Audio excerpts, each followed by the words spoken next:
YCDBSOYA. You can't do business sitting on your ass. Today's date is April 18th. I'm going to give you a quick little update. So last time I was involved with an incubator. So the incubator group puts me in front of a bunch of advisors as well as connections with investors and pro bono deals with lawyers and such, which I'll go into because we just signed a new deal with our own legal firm. We're going to do our conversion to an LLC to a C Corp, and they're also going to do our term sheets for us. We have to change our LLC to a C Corp because LLC only gives you units of ownership. So instead of stocks and instead of shares, you only have units of ownership, and the C Corp can give you unlimited units of shares, and you just kind of release that when you want. And then we also implemented a new investment side of it where we have 12 units for $10,000 each, and we're sending that to investors. We're selling units right now, so each unit's $10,000, like I said.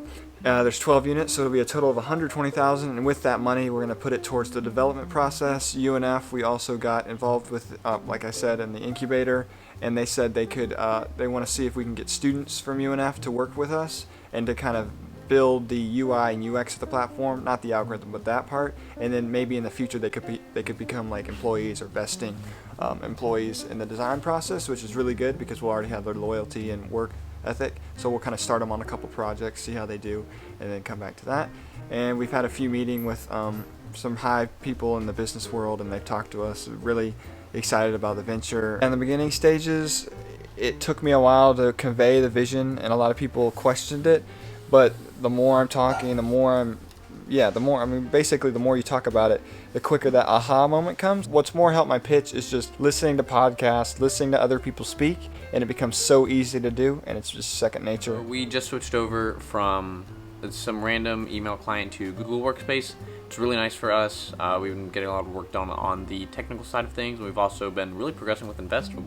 You're 17, you're working on your own company that could be one of the investors/advisors that we met with today. He said, not to be over dramatic, but he said this could be like not the next Facebook, it was like a Facebook-like scenario where it's like this whole new idea online, and we would be pitching that to colleges. And I think it's just really something incredible that we're doing.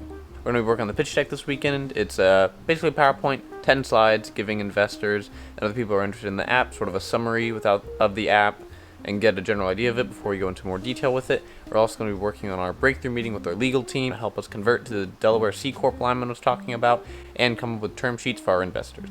So, my parents, they are a lot different from Lyman's parents in the fact that my Lyman's parents are both entrepreneurial, and they've been doing this for years, and I always joke and say it's in Lyman's genes that he's an entrepreneur.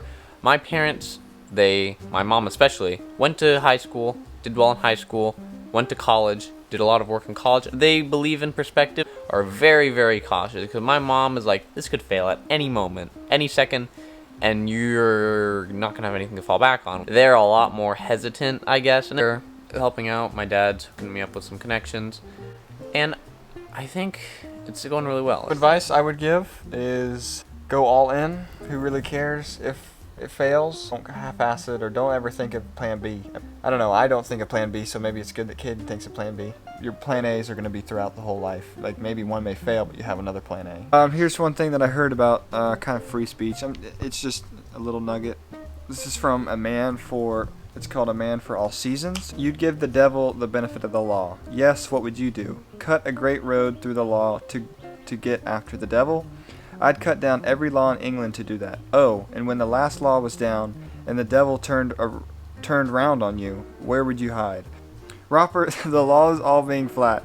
This country's planted thick with laws from coast to coast, man's laws, not God's. And if you cut them down and you're just the man to do it, do you really think you could stand upright in the winds that would blow then?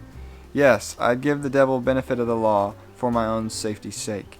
So, but basically, it's if you start taking the rights of others, even the devil's, then they're going to start taking the rights of yours. So that's kind of the premise behind free speech, and the premise behind free expression is once you eliminate someone else's right, it'll soon come to bite you in the ass and eliminate your right. So.